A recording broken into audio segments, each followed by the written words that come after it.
It's hard for me to talk about the Miami Heat because I don't want to say anything that would get in the press that they read about, and then they'll say, well, what was he saying that for? You know, because I don't really know everything that's going to be going on until I get there.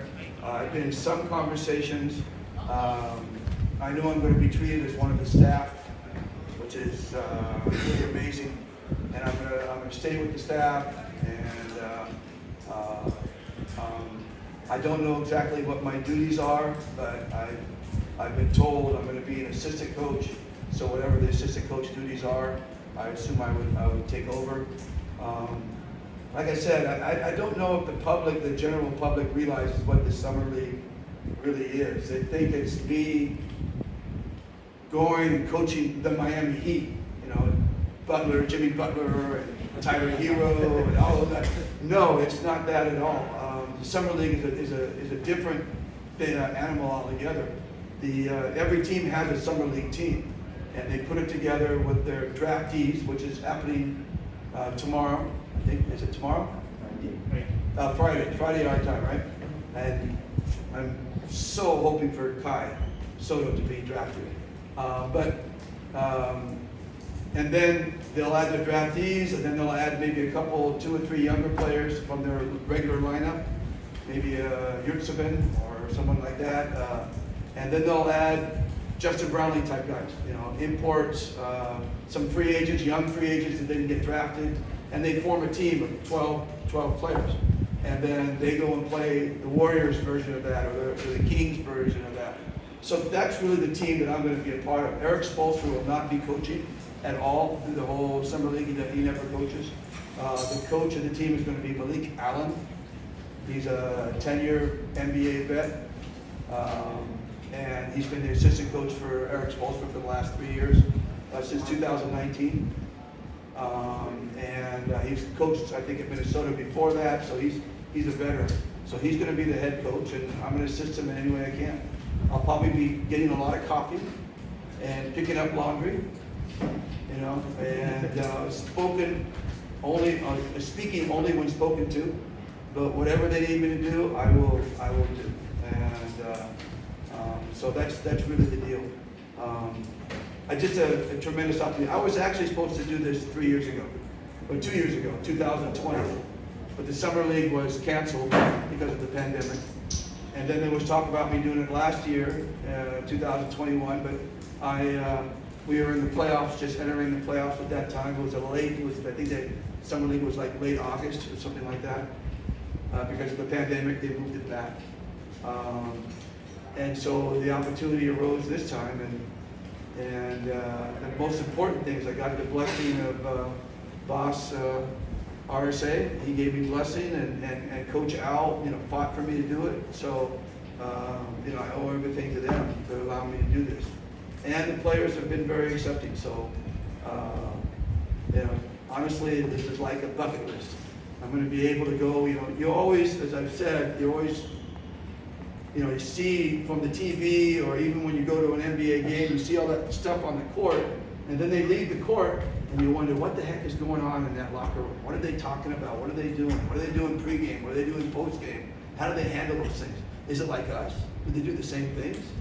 And I've always had that in my mind, wondering, and for the first time, I might get a small preview of what goes on in that locker room. And that, to me, is the most exciting. And they're going to build their team is going to come together, and those players do not know the system or the foundation, so the coaching staff is going to have to build that. So it's something I'm going to be able to observe, watching them build that foundation.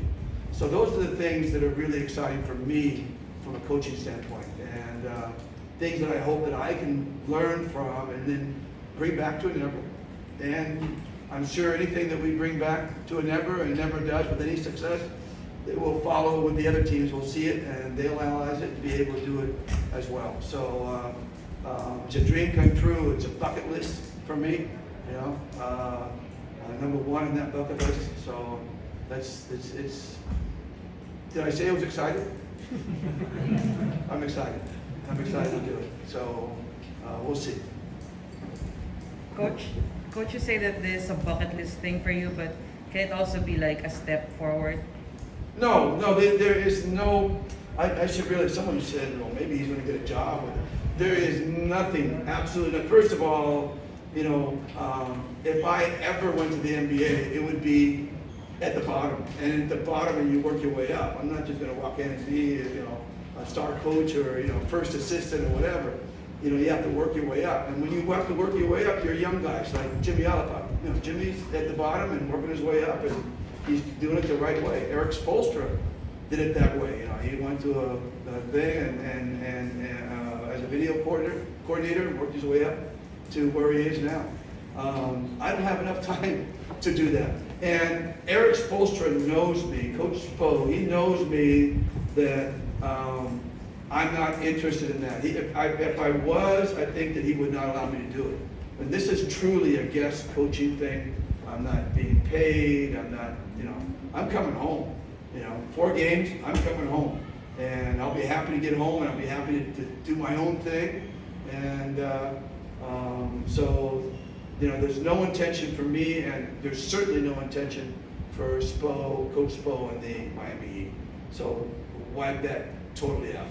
And it's a step forward for me because of the knowledge I'm going to gain. And that is enough for me. I'm home. I don't need to go anywhere. Coach, obviously your relationship with Coach Po had something to do with this chance. Just a little bit. What can you say about that? Coach Po giving you this opportunity? Well, it all started with, I have to thank Jimmy Alapag, really, because it all started with Jimmy. Jimmy got that job got that guest coaching with Sacramento that we were all thrilled for him about, and then that was what happened. Coach Spo, he found out about Jimmy, and we were in conversation, and he said, why don't you do that? Why didn't you do that with us?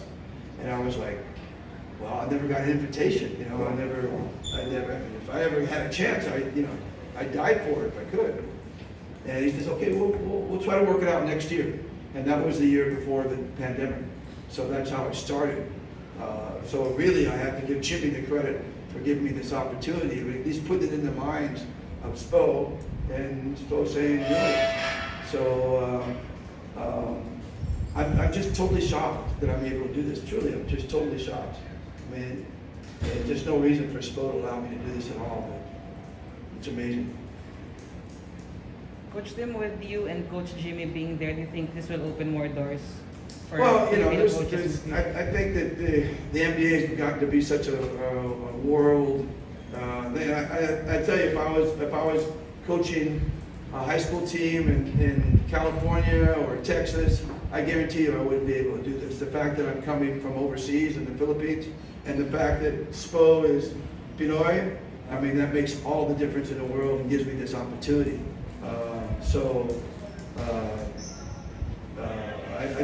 I always want to add this because it's absolutely true, without a doubt. Coach Spo is so proud of his Filipino roots. He talks about it all the time. And he's really proud. He's really proud of his mom. And I think that was a big reason why I'm able to do this.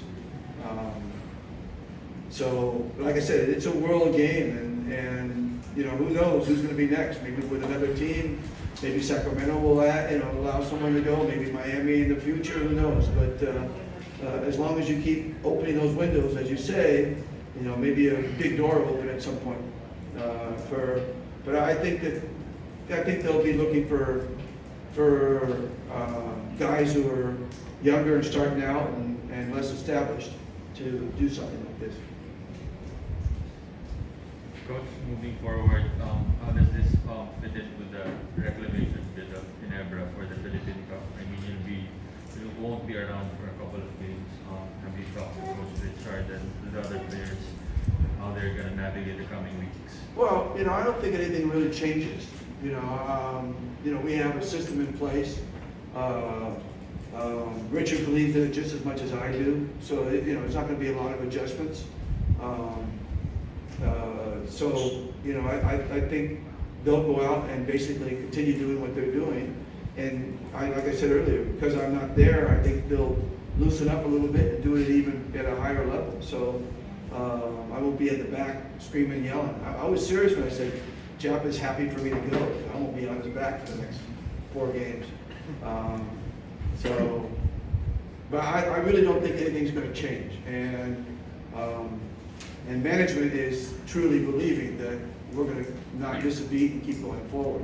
And if we don't, then I'm going to be in trouble. So Richard's got a lot of pressure on his back. He's got to keep winning. So that's a good question. But I think that we have everything in place. Just things are just going to continue to move forward. Coach, will you be coaching from afar, or you just let your assistants do? Will you be coaching from afar, like you'll be still be involved in the scouting, or you'll be just focused on the NBA summer league? Obviously I'll watch the games, but I'll watch the games probably in replay because they're going to be like 3 o'clock in the morning, and I don't need to be on top of Richard, if I'm making adjustments from 3,000, 4,000, 5,000 miles away, that's kind of silly, but I'll watch the games and I'll study them, and when I have the time, I'll stay in touch with Richard, and I'll be a sounding board and whatever, and anything I can add or help. Basically, for the next 4 games, I'm going to be his assistant. So, and I'll help him any way I can.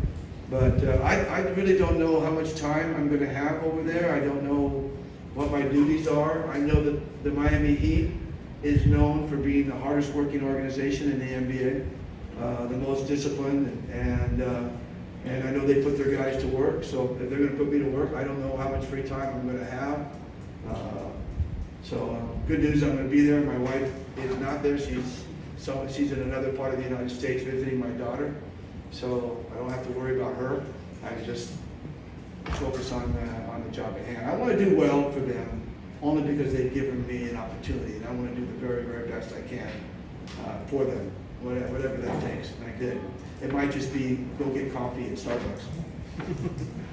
Who knows? Coach, you promised earlier about the Gilas thing. Yeah, well, I'm open for Gilas. Okay. Can you talk about being named as part of the staff? Well, my players are going to be so mad at me for being here so long, because they can't leave until I get back. But in a nutshell, I'm extremely happy and obviously completely honored to be a part of it. I don't think there's anything, and I've said this, I don't think there's anything more thrilling than having the greatest coaches and players come to our shores and play basketball and be a part of it. That is an amazing thing.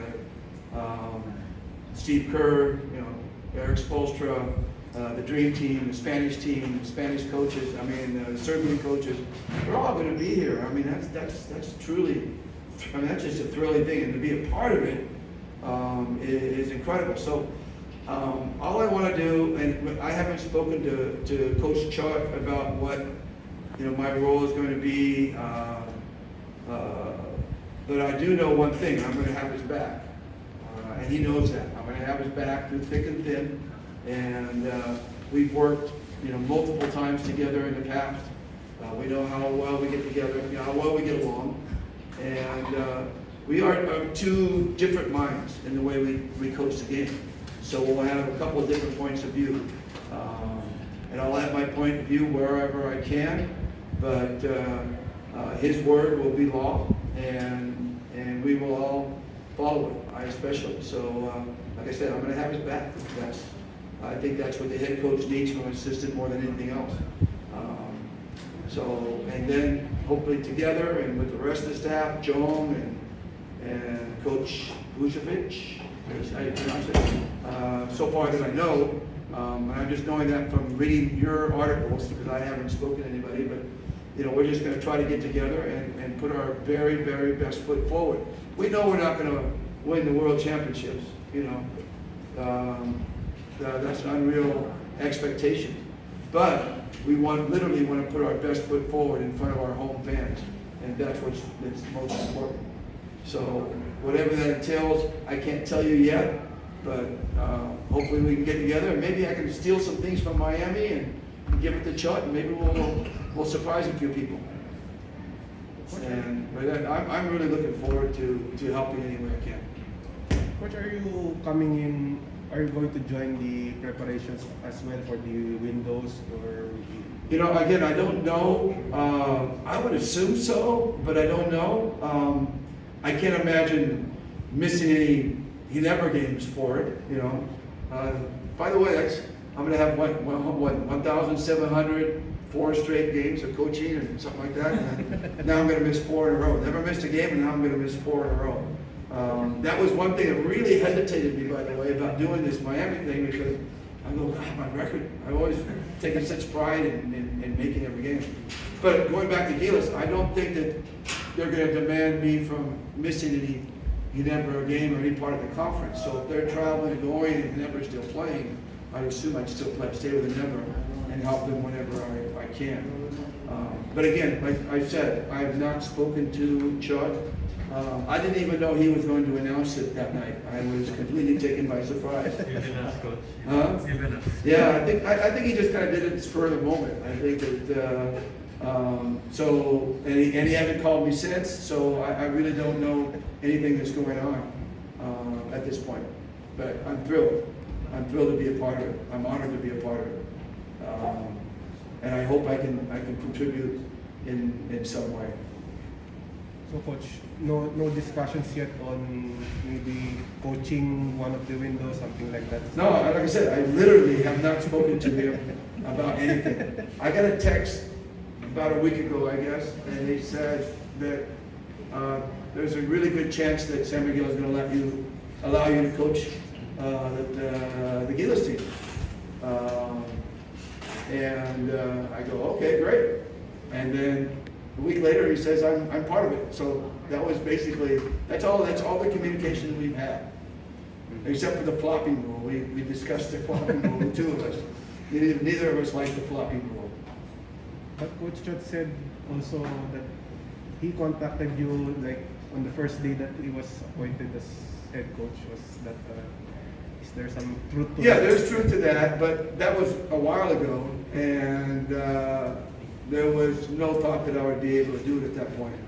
So I think the powers that be came together and decided to acquiesce to Chot's. He's always, to his credit, and he's always asked for my help, and I've always thought that was neat. When I was in Alaska, he asked me to assist him.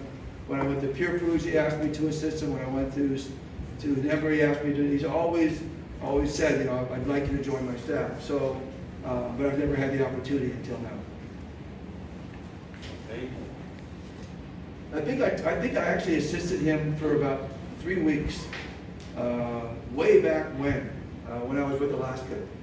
I was attending practices with the national team for about 3 weeks, and then I was told I needed to focus on Alaska, so I stayed in Alaska. I didn't do it anymore. But Was that the U.S. training, coach?